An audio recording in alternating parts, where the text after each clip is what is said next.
Chapter 4 of Winnie-the-Pooh by A. Milne, in which Eeyore loses a tail and Pooh finds one. Illustrated by E.H. Shepard. The old gray donkey, Eeyore, stood by himself in a thistly corner of the forest, his front feet well apart, his head on one side, and thought about things. Sometimes he thought sadly to himself, "Why?" And sometimes he thought, "Wherefore?" And sometimes he thought, "Inasmuch as which?" And sometimes he didn't quite know what he was thinking about. So when Winnie-the-Pooh came stumping along, Eeyore was very glad to be able to stop thinking for a little in order to say, "How do you do?" in a gloomy manner to him. "And how are you?" said Winnie-the-Pooh. Eeyore shook his head from side to side. "Not very how," he said. "I don't seem to have felt at all how for a long time." "Dear, dear," said Pooh. "I'm sorry about that. Let's have a look at you."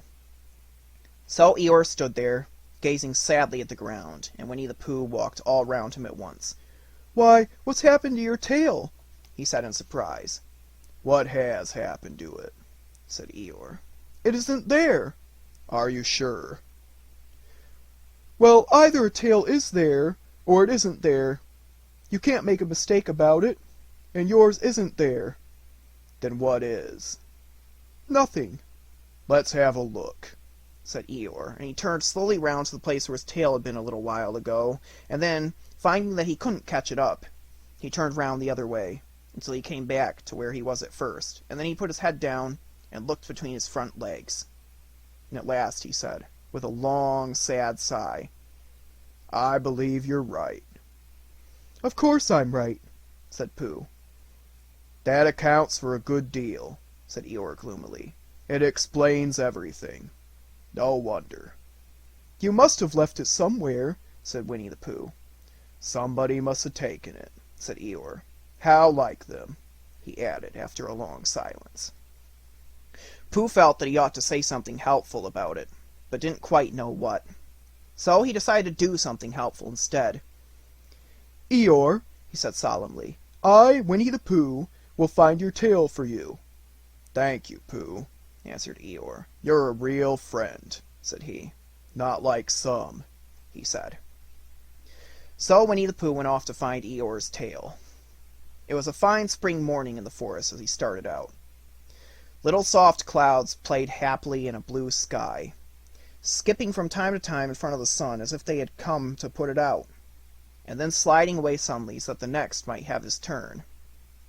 Throughout them and between them the sun shone bravely, and a copse which had worn its furs all the year round seemed old and dowdy now beside the new green lace which the beeches had put on so prettily.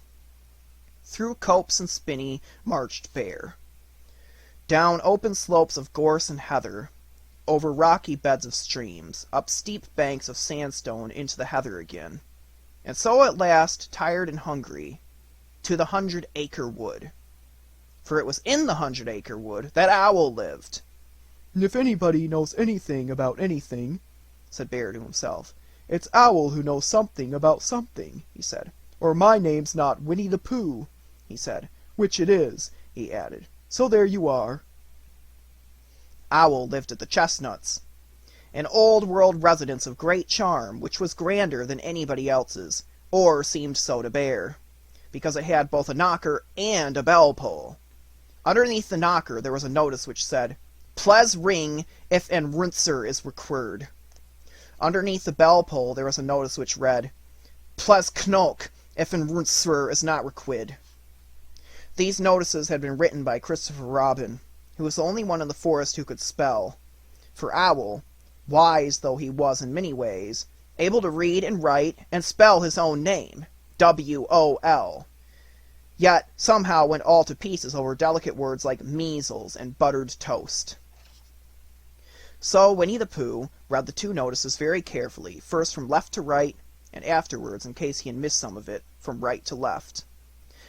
Then, to make quite sure, he knocked and pulled the knocker, and pulled and knocked the bell rope, and he called out in a very loud voice, "Owl, I require an answer. It's Bear speaking." And the door opened, and Owl looked out. "Hello, Pooh," he said. "How's things?" "Terrible and sad," said Pooh, "because Eeyore, who is a friend of mine, has lost his tail, and he's moping about it. So could you very kindly tell me how to find it for him?" "Well," said Owl, "the customary procedure in such cases is as follows."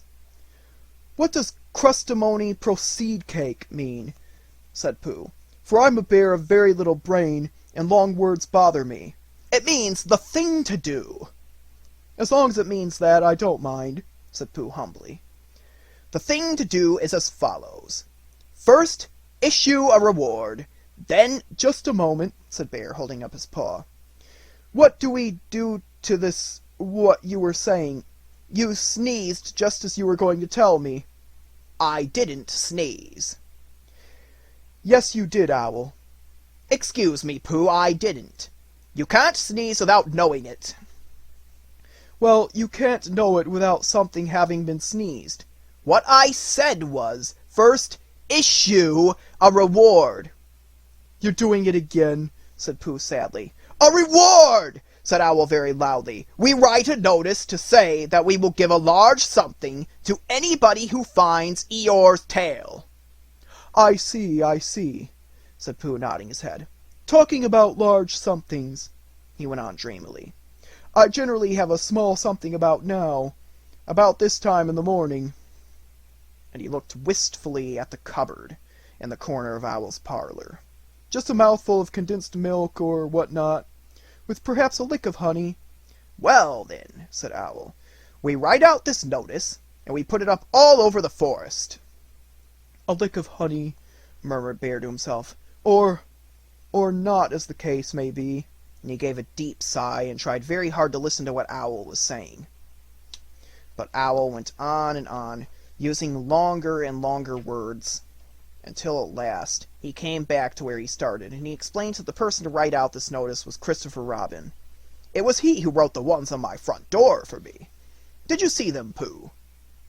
For some time now, Pooh had been saying "Yes" and "No" in turn, with his eyes shut, to all that Owl was saying, and having said yes, last time, he said "No, not at all" now, without really knowing what Owl was talking about.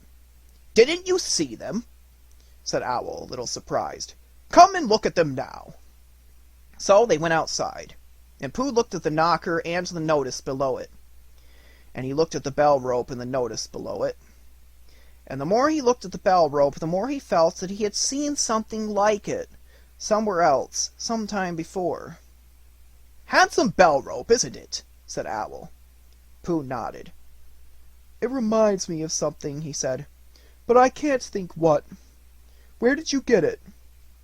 "I just came across it in the forest.